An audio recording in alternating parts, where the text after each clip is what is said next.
오늘 이스라엘과 블레셋과의 전쟁이 보이는데 아벡이라는 지역에서 전쟁이 일어났습니다. 아벡이라는 지역은 이스라엘 진영이었어요.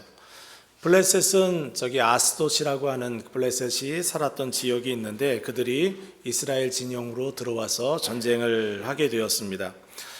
아벡이라는 지역은 이스라엘 역사 속에 두 전쟁으로 유명한 지역인데요. 하나는 오늘 홈리와 비느하스가 죽임당하는 전쟁이고 엘리의 가문이 이제 정리되는 그런 전쟁이고요. 또 한 번은 이스라엘의 초대 왕이었던 사울이 죽었던 전쟁이기도 합니다. 사무엘상을 기록한 저자는 엘리 가문의 멸망과 사울 가문의 멸망에 어떤 모종의 유사성이 있음을 우리에게 암시하듯 그렇게 스토리를 적고 있습니다. 여러분, 이스라엘을 쳐들어온 블레셋은 어떤 나라일까요? 원래 이 블레셋은 에게해 그 지역에 거주하던 그리스 사람들입니다. 주전 13년경에 해상민족의 일부가 되어서 시리아 팔레스틴 지역, 이스라엘 지역으로 들어와 정착을 하게 된 사람들입니다. 이들에게는 몇 가지 그들이 그리스인이라는 몇 가지 증거가 있는데요. 그 당시 사람들은 할례를 다 행하는 사람들이었어요. 가나안 지역에 사는 사람들은. 그런데 블레셋 사람들은 할례를 행하는 사람들이 아니었어요. 그래서 성경에 보면 그들을 가리켜 무할례자다 이렇게 설명을 하고 있습니다. 그리스 사람들의 또 하나의 특징은 뭐냐면 돼지고기를 좋아했어요.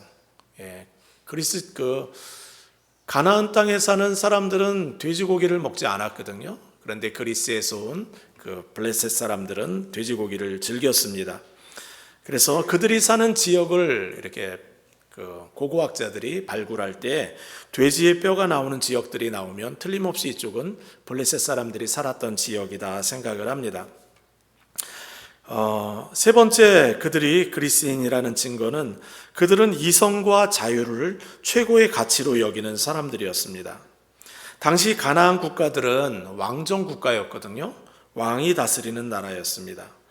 왕이 부과하는 힘과 또 안정을 추구하는 그런 왕을 중심의 나라였는데 블레셋은 그렇지 않습니다. 5도시 국가의 시민 동맹체를 유지하였던 그런 독특한 나라이기도 합니다. 오늘 블레셋과 전쟁이 있었는데 두 번의 전쟁이 있었어요. 2절 말씀 보시면 첫 번째 전쟁에서 그들은 졌습니다. 이스라엘은 이 싸움에서 죽은 병사의 숫자가 4,000명이나 되었어요. 많은 사람이 죽었습니다.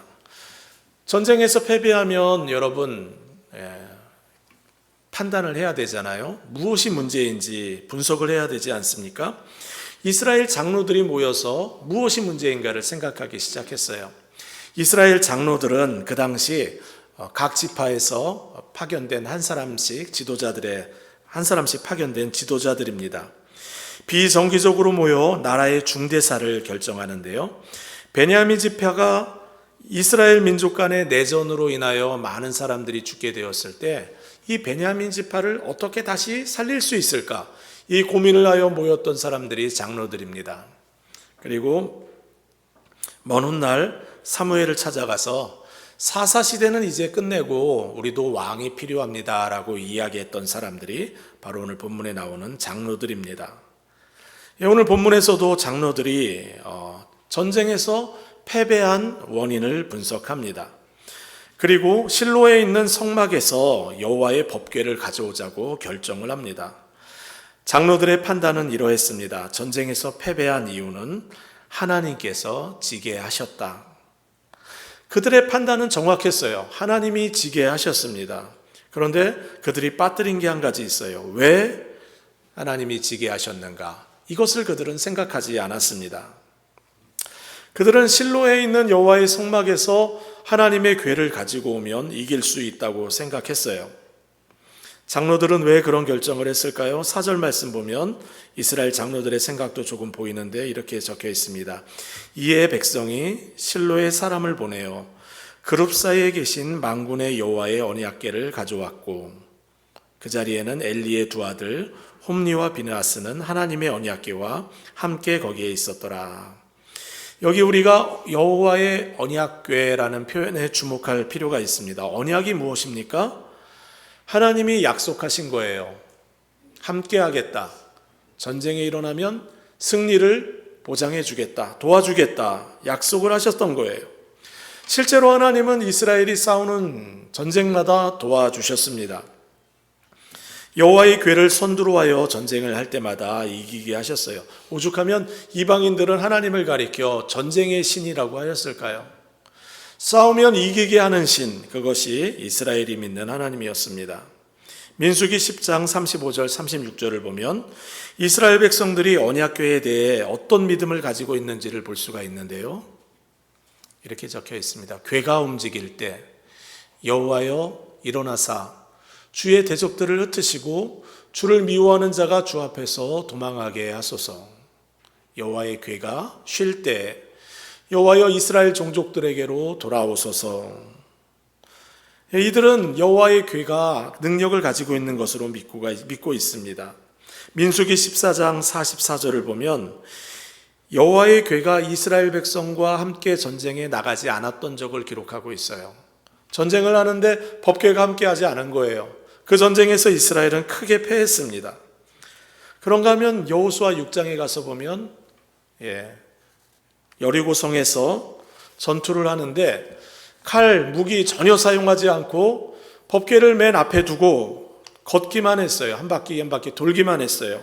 마지막 날 함성을 질렀는데 그 전쟁에서는 큰 승리를 하였습니다. 이러한 역사적인 사건들을 기억하면 이스라엘 장로들이 전쟁터에 여호와의 언약의 궤를 가지고 하려고 했던 그 이유는 그렇게 놀라운 일이 아닙니다. 더군다나 그들은 하나님을 만군의 하나님 그렇게 표현하고 있지 않습니까? 하늘과 땅의 모든 천군 천사를 명령하여 온 우주 만물을 다스리는 분이 하나님이다 이렇게 믿고 있어요. 그렇기 때문에 여호와의 궤가 함께하면 승리할 수 있다 그렇게 믿었습니다. 하지만 그들이 못 본 게 한 가지가 있어요. 그 법궤와 함께 있었던 홈리와 비느하스를 보지 못했습니다.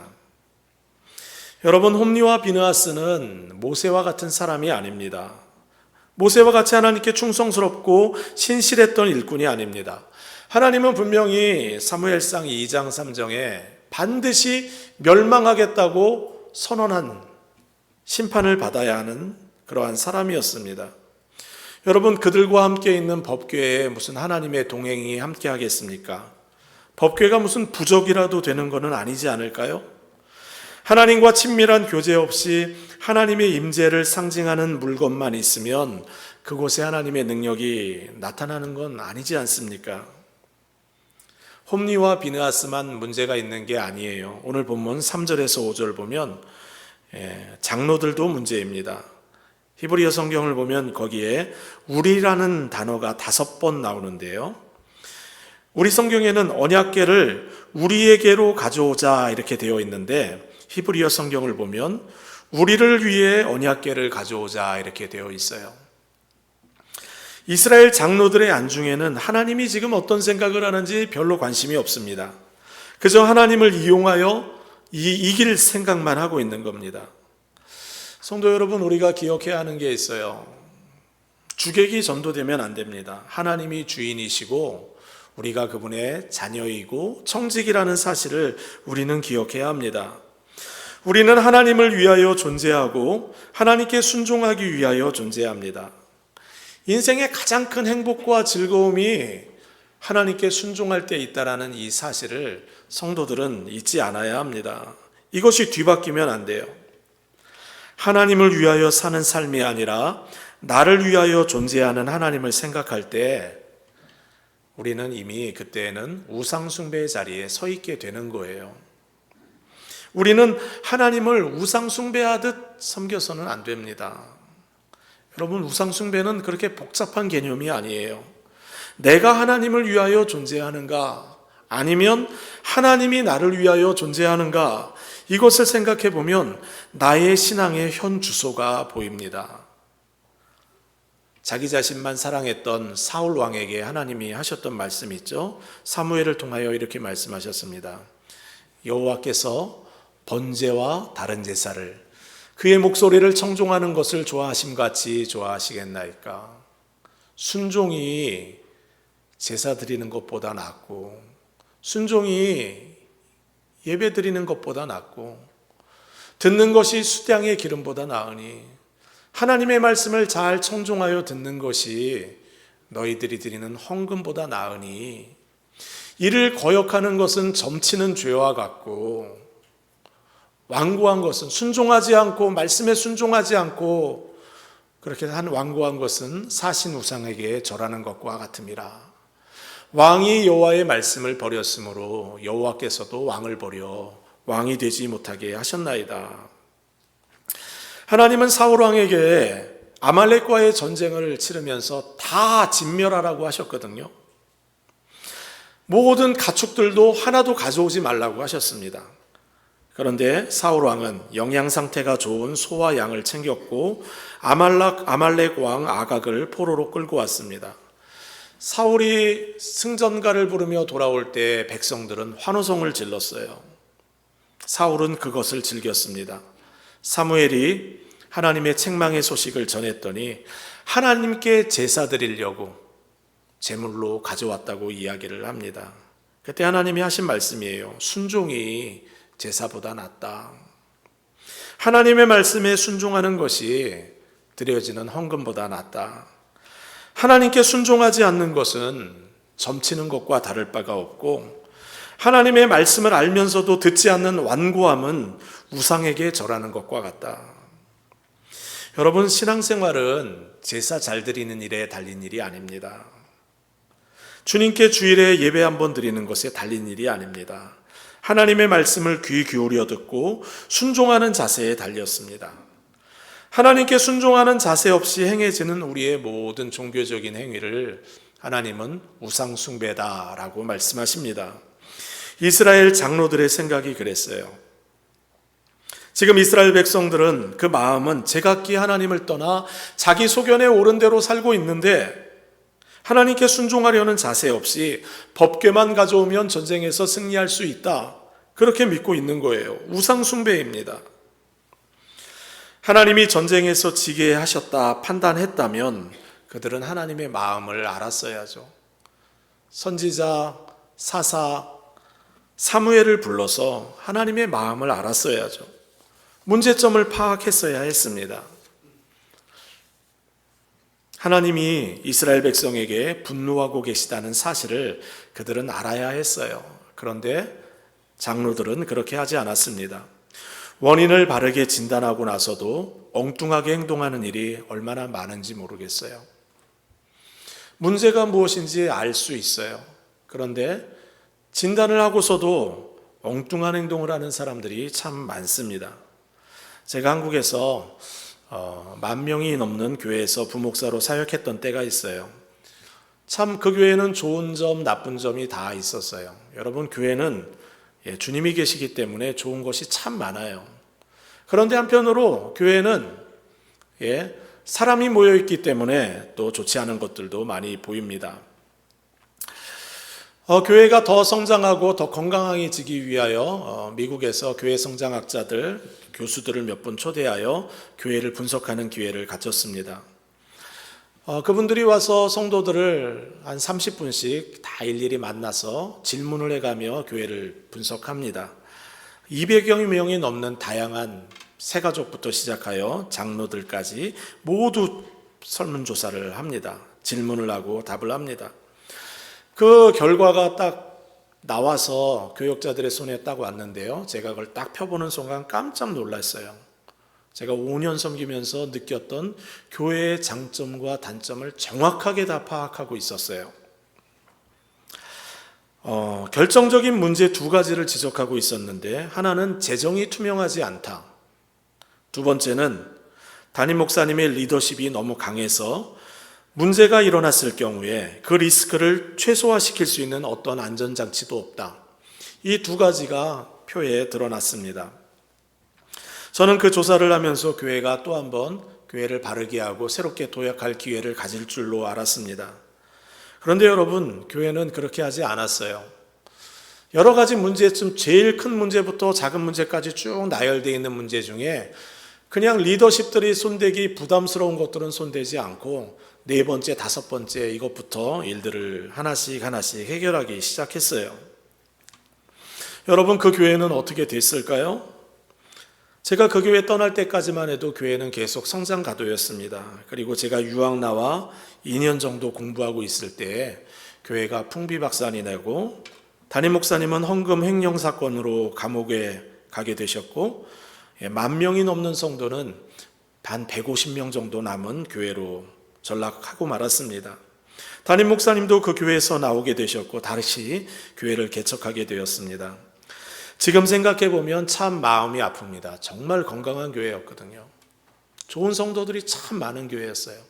지금도 그리운 성도들이 참 많은 교회입니다. 그런데 문제를 알면서도 제대로 해결하려고 하지 않는 마음의 그 중심이 교회 리더십에게 있지 않았습니다.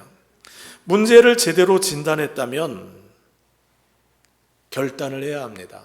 리더십은 용기가 필요합니다. 피일 차일 미뤄서는 안 됩니다. 나의 인생의 문제가 하나님께 순종하여 하지 않아서 일어난 일이라면 여러분, 판단을 미루면 안 됩니다.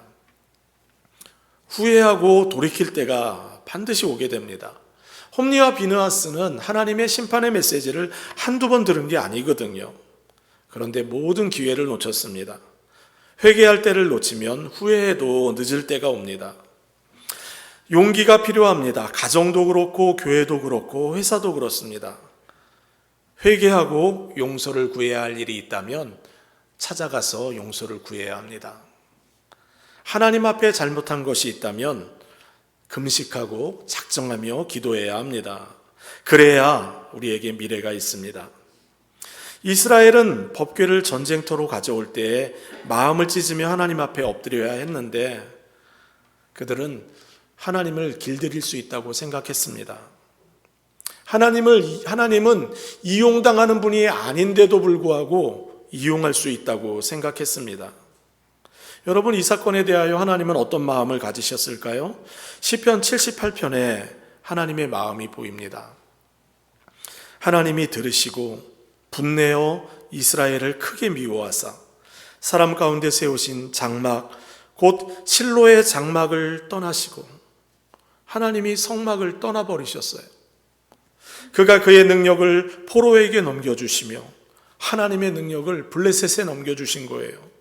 그의 영광을 대적의 손에 붙이시고 그가 그의 소유 때문에 분내사 그의 백성을 칼에 넘기셨으니 그들의 청년은 불에 살라지고 그들의 처녀들은 혼인 노래를 들을 수 없었으며 그들의 제사장들은 칼에 엎드려졌고 엘리와 홈리와 비느하스는 칼에 엎드려졌고 그들의 과부들은 애곡도 하지 못하였도다.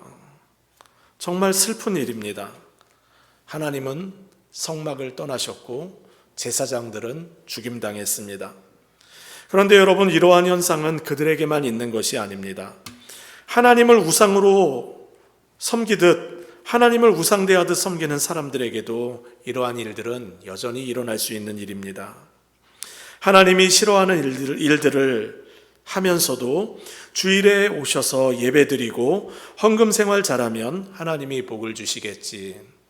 여러분, 하나님은 그렇게 우리에게 이용당하는 분이 아니십니다. 직장에서 직원들과 동료들에게 함부로 대하면서 주일에 와서 예배드리고 헌금 잘하면 문제 없겠지. 문제가 없는 게 아닙니다. 하나님이 기뻐하지 않습니다. 하나님을 경홀히 여기는 사람들의 예배를 하나님은 받지 않으십니다. 한국교회 성도들 중에 하나님 말씀 순종하는 데는 관심이 없고 하나님께 복받는 일에 관심이 많은 성도들이 있어요. 용하다고 하는 목사님들 찾아다니며 기도를 받습니다.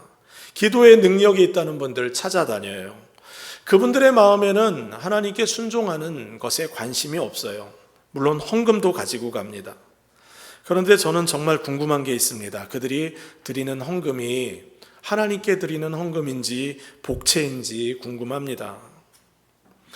하나님은 돈으로 우리에게 길들여지는 분이 아니십니다. 하나님의 마음만 노엽게 할 뿐입니다. 우리는 우리의 신앙생활을 돌아보며 하나님 사랑하고 섬기는 자세가 우리에게 있는지 우리는 돌아보아야 합니다. 법궤가 전쟁터에 도착하자 이스라엘 백성들은 막 환호합니다. 이제 승리할 수 있겠구나. 블레셋 진영에서도 큰 소동이 일어났어요. 하나님에 대해서 알고 있었거든요. 전쟁에 능하신 신. 위축되고 두려운 마음을 블레셋 사람들이 갖게 되었어요. 그때 한 장교가 일어나 사기를 진작시키기 위해 연설을 합니다. 9절 말씀입니다. 블레셋 사람들아, 강하게 되며 대장부가 되라. 너희가 히브리 사람의 종이 되기를 그들이 너희의 종이 되었던 것과 같이 되지 말고 대장부같이 되어 싸우라. 이 연설을 보면 블레셋 사람들이 그리스 혈통이라는 생각을 할 수밖에 없어요. 블레셋 장수는 전쟁에서 지면 노예가 될 수밖에 없으니 자유를 위해 대장부처럼 싸우자라고 이야기합니다. 오래전 영화이지만 많은 사람들이 기억하고 있는 영화 300이라는 영화 기억하십니까? 그리스의 도시국가였던 스파르타의 왕 레오니다스가 페르시아 군대와 일전에 전쟁을 앞두고 군인에게 했던 연설이 있습니다.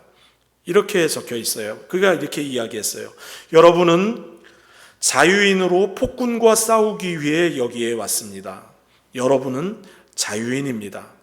자유가 없다면 무슨 의미가 있겠습니까? 저 너머의 야만인들이 여러분들을 두려워하여 움츠리고 있습니다. 새파란 공포가 얼음 같은 손가락으로 그들의 심장을 부여잡고 있습니다. 그들은 여러분의 칼과 창이 가져올 공포와 고통을 잘 알고 있습니다. 대장부가 되어 싸우십시오. 여러분, 이스라엘과 블레셋과의 전쟁에서 여러분, 이스라엘은 하나님의 법궤를 가지고 있었음에도 불구하고 크게 패했습니다. 3만 명이 죽었다 성경은 기록하고 있어요. 왜 하나님은 이스라엘의 법궤까지 가지고 참전했는데 이토록 패하게 하셨을까요? 지는 것이 하나님의 뜻이었기 때문에 그래요. 우리의 인생 속에는 전쟁에서 지는 것이 하나님의 뜻일 때가 있어요. 여러분, 하나님은 이미 사무엘상 2장과 3장에서 거듭해서 엘리 가문 홈리와 비느하스를 심판하겠다라고 분명히 하나님의 뜻을 전하셨어요. 전쟁에서 지는 것은 이미 정해진 하나님의 뜻이 있었어요. 하지만 이스라엘 백성들은 지는 것을 하나님의 뜻과 연관하여 생각하지 못했습니다. 그들은 승리하는 것만이 하나님의 뜻이라고 생각했고 패전에 대해 하나님의 뜻을 묻지도 않고 승리만을 위해 언약궤를 수단으로 사용했습니다. 성도 여러분, 때로는 지는 것이 하나님의 뜻임을 우리는 기억해야 합니다. 이 전쟁에서 엘리의 아들 홈리와 비느하스가 죽었습니다. 무엇보다도 하나님의 법궤도 빼앗겼습니다. 이게 다가 아닙니다. 많은 사람들이 죽고 법궤를 빼앗겼을 뿐만 아니라 여호와의 언약궤가 있었던 그 실로도 완전히 훼손되고 파괴되었습니다. 실로가 파괴되었다고 생각하는 몇 가지 근거가 있는데요. 더 이상 실로가 이스라엘의 예배 중심지로 거론되지 않아요. 법궤를 빼앗긴 후에 법궤가 다시 이스라엘로 돌아오는 때가 있을 거 아니에요? 그런데 이 법궤가 실로로 가지 않습니다. 기럇 여아림으로 가게 되죠. 사무엘은 자신의 사역의 중심지를 실로로 정하지 않아요. 라마로 장소를 옮깁니다. 그리고 시편 78편과 예레미야서를 보면 실로가 파괴된 내용을 언급하고 있습니다. 법궤를 가져와서 승리할 줄 알았는데 성막에 있었던 그 성전도 다 회파되고 3만 명이 죽고 이스라엘은 철저하게 파괴되었습니다.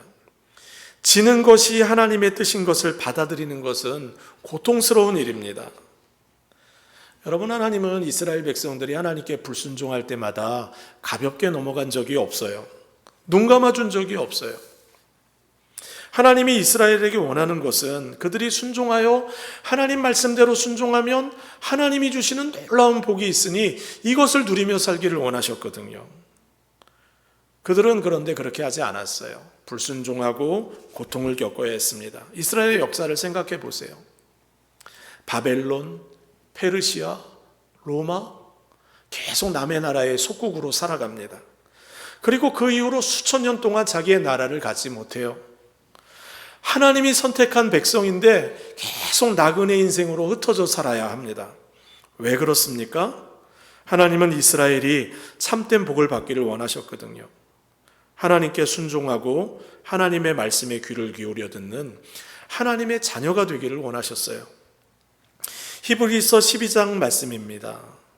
너희가 참음은 징계를 받기 위함이라. 하나님이 아들과 같이 너희를 대우하시나니 어찌 아버지가 징계하지 않는 아들이 있으리요. 징계는 다 받는 것이오늘 너희에게 징계가 없으면 사생자요 친아들이 아니니라. 하나님이 사랑하는 자녀를 징계하신다는 거예요. 지는 때를 허락하신다는 거예요. 지는 때에는 하나님을 깊이 생각해야죠. 뭐로 가도 서울만 가면 된다는 속담이 있습니다. 수단과 방법 가리지 않고 어떻게 되었든 목적했던 그 일만 결과만 이루면 된다는 뜻입니다. 그런데 하나님 아버지께서는 우리에게 그러한 것을 허락하지 않으십니다. 하나님은 우리가 그런 삶을 살기를 원치 않으세요. 하나님이 원하는 게 한 가지 있어요. 우리가 하나님 닮기를 원하세요. 우리가 하나님 닮아서 하나님을 즐거워하고 기뻐하고 예배하며 살아가며 순종하며 살기를 원하세요. 이것이 원활하지 않을 때 하나님은 때때로 우리에게 지는 순간들을 허락하십니다. 오늘 본문을 통해서 우리가 마지막으로 생각해야 하는 것은 법궤입니다. 11절 말씀을 보면 하나님의 궤는 빼앗겼고 이렇게 적혀 있죠. 그런데 히브리어 성경 원문을 보면 블레셋이 여호와의 궤를 빼앗아 갔다 이렇게 기록하고 있지 않아요. 마치 여호와의 궤가 스스로 블레셋 땅을 떠난 것처럼 그렇게 표현되어 있어요. 표면적으로는 빼앗겼는데 빼앗긴 게 아니라는 거예요. 하나님이 어떤 뜻을 가지시고 스스로 블레셋 땅으로 들어가신 것처럼 성경은 기록되어 있습니다. 블레셋 사람들은 법궤를 가져다가 그들이 섬기는 다곤 신전 안에 두었습니다. 그 다음 날 다곤 신전에 가봤더니 그 거대한 다곤 신이 이렇게 확 허물어져 있는데 얼굴을 땅에 쳐박고 있는 거예요. 사람들이 당황해서 다곤 신을 다시 세워놨습니다. 그 다음 날 가봤더니 또다시 다곤 신이 얼굴을 받고 처박혀 있어요. 그뿐만이 아닙니다. 법궤가 있는 지역에 독한 종기가 일어나서 사람들을 고통스럽게 하고 죽이기 시작합니다. 아스돗에 있었을 때는 아스돗 사람들이 고통당했고 가드로 옮겼더니 가드 사람들이 고통당합니다. 또 에그론으로 옮겼더니 또 고통당하는 거예요. 블레셋 사람들이 깨달은 게 있어요. 그들은 이스라엘과의 싸움에서 이긴 것이지 하나님과 싸워서 이긴 것이 아닙니다. 세상에 어느 누가 하나님과 겨루어 이길 수가 있겠습니까? 여호와의 궤는 여전히 여호와의 임재의 상징입니다. 그래서 하나님을 사랑하는 자들에게는 은혜와 긍휼을 끊임없이 베풀어 주는 것이 여호와의 궤이고, 하나님을 무시하고 혐오하고 조롱하는 자에게는 심판을 가져오는 것이 여호와의 궤입니다. 모세가 여호와의 법궤와 함께 있을 때는 승리가 이어졌고, 홈리와 비느하스가 여호와의 궤와 함께 있을 때에는 패배와 심판뿐이었어요. 하나님을 무시하는 블레셋 사람들이 있는 진영에 있었을 때 하나님은 블레셋을 심판하셨습니다. 왜 여호와의 궤를 중심으로 이런 놀라운 일들이 일어나는 걸까요? 그 비밀은 법궤를 덮고 있는 그 덮개에 있습니다. 우리는 그 법궤의 뚜껑을 가리켜 시은좌라고 이야기를 해요. 베풀시, 은혜은, 보좌좌, 은혜를 베푸는 자리. 하나님이 은혜를 베푸는 자리가 바로 그 법궤의 뚜껑이에요. 또 하나의 이름이 있어요. 속죄소. 하나님이 죄를 용서하는 자리예요.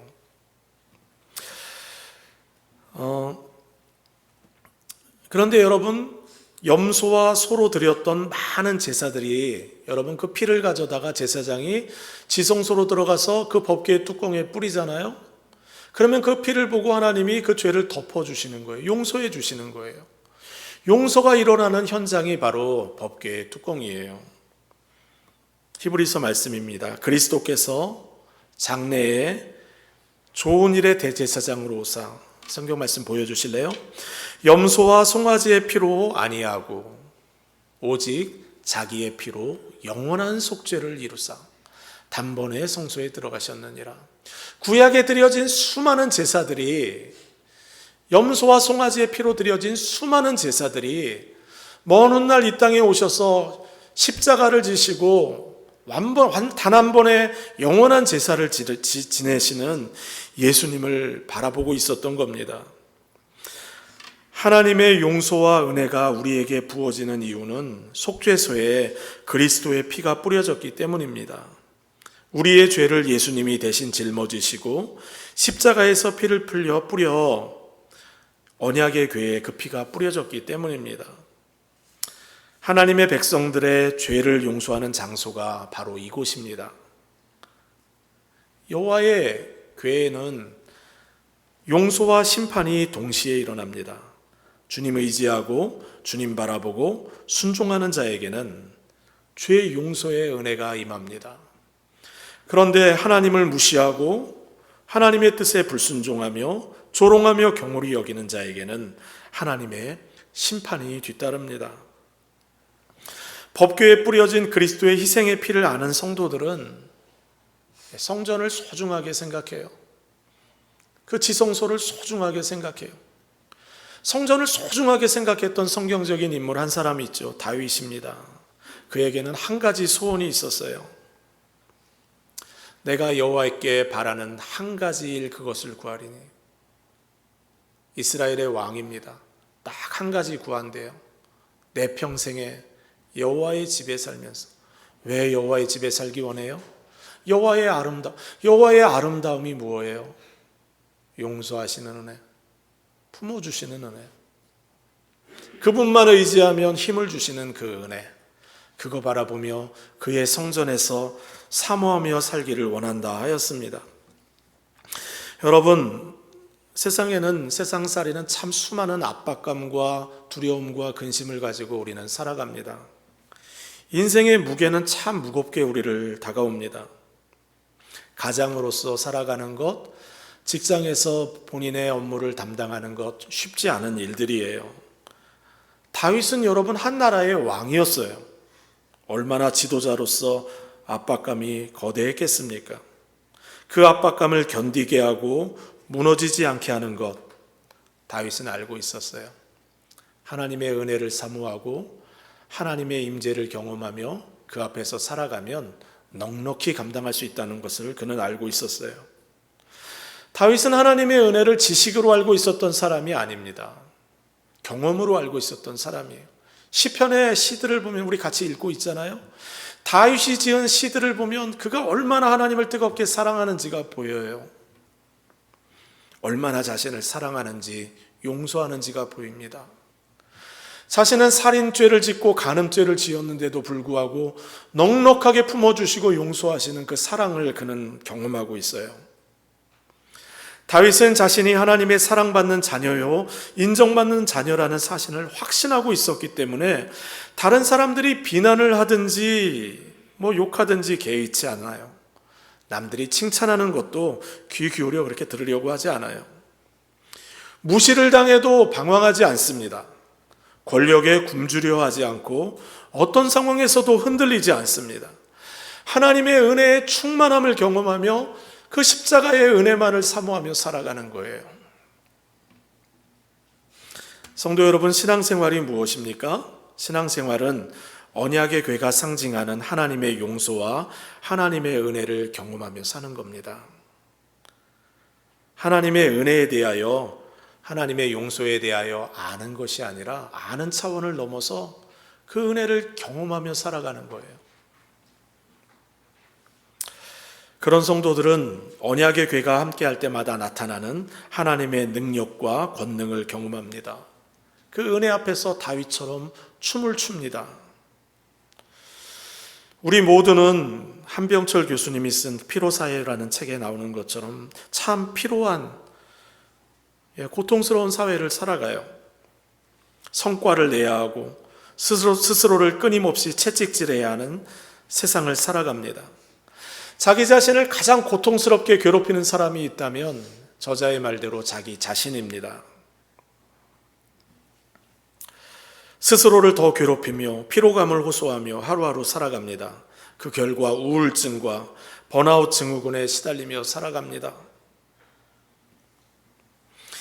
성과를 내고 살아남아야 한다는 중압감을 견뎌내고 이기는 궁극적인 힘은 하나님의 언약궤에 담겨 있습니다.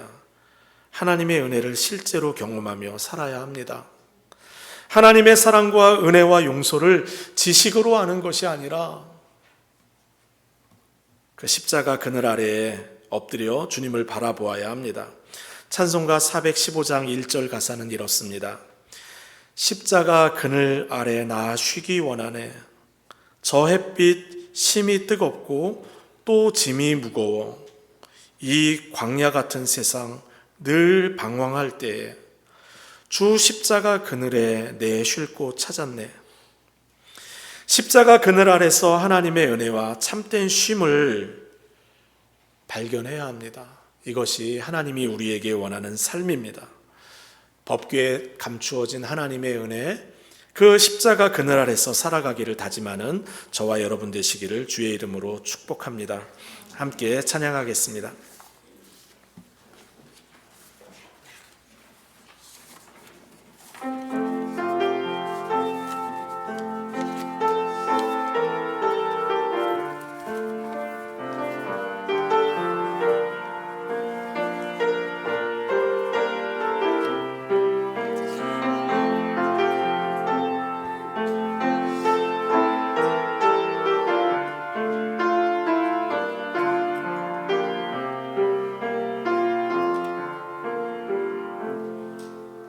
보혈을 지나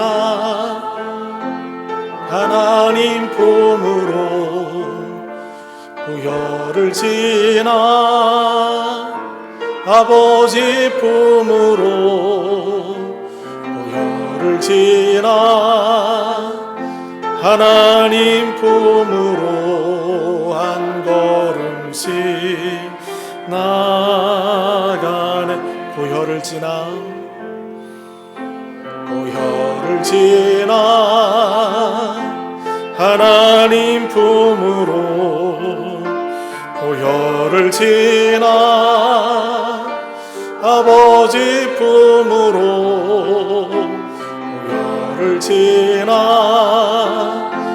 하나님 품으로 한 걸음씩 나가네.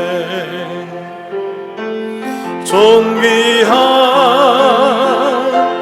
주 보혈이 내 영을 새롭게 하시네. 존귀한 주 보혈이 내 영을 새롭게 하네. 존귀한 주 보혈이 존귀한 주 보혈이 내 영을 새롭게 하시네. 존귀한 주 보혈이 내 영을 새롭게 하네. 우리 함께 기도하겠습니다. 하나님은 우리에게 물어보십니다. 하나님을 섬기는 것을 우상 섬기듯 섬기고 있지는 않은지 우리에게 물어보십니다. 하나님을 만홀히 여기고 살고 있지는 않는지 물어보십니다. 전쟁에서 지는 것이 하나님의 뜻이라고 말씀하시며 돌이켜 회개하기를 여러분에게 요구하고 계신지 모르겠습니다. 주여, 주의 그 언약의 궤, 그 뚜껑에 하나님의 은혜가 부어졌던 것처럼, 십자가에 하나님의 은혜와 용서와 사랑이 부어졌던 것처럼, 피곤하고 감당하기 어려운 인생의 무게 앞에 주님의 은혜 사모하며 주 앞에 갑니다. 안아주시고 용서하여 주시고 새롭게 하여 주시고 새 힘 달라고 오늘 말씀 생각하며 함께 기도하며 주님 앞에 나아가겠습니다. 사랑과 은혜 많으신 아버지 하나님, 하나님의 은혜를 사모합니다. 하나님의 긍휼을 사모합니다. 아버지 하나님, 아버지의 은혜를 사모합니다. 하나님 사랑합니다. 마음 생각을 공부하면서 하나님 여전히 내 안에 주의 은혜를 사모하지 않고 하나님의 거짓말을 내 뜻대로 살아가는 것을 순간순간 살아갈 때 일희일비하는 것이 아니라 하나님의 은혜 안에서 살아가는 하나님의 도우심을 경험하며 살아가는 부어주시는 하나님의 은혜를 사모하며 살아가는 하나님 역사하여 주옵소서. 주님이 하시는 일을 보기를 원합니다. 주님의 영광을 보기를 원하고 주님의 은혜를 경험하기를 원합니다. 주님 오셔서 우리에게 사용하여 주옵소서. 하나님 오셔서 우리 속사람에게 말씀하여 주옵소서. 어느 때까지 머뭇거리고 아버지 하나님 주저하냐 말씀하시고 하나님 아버지 하나님 우리의 모습을 보게 하시고 믿음의 결단을 하게 하시고 주 앞에 믿음으로 순종하며 설 수 있도록 그 1차일 미루지 않도록 하나님 은혜 도와주시고 주의 성령으로 주의 은혜 앞에 무릎을 꿇을 수 있도록 하나님 우리에게 새 일을 행하여 주옵소서. 주님 도와주시고 저녁게 하여 주옵소서. 예수님의 이름으로 기도드립니다. 아멘.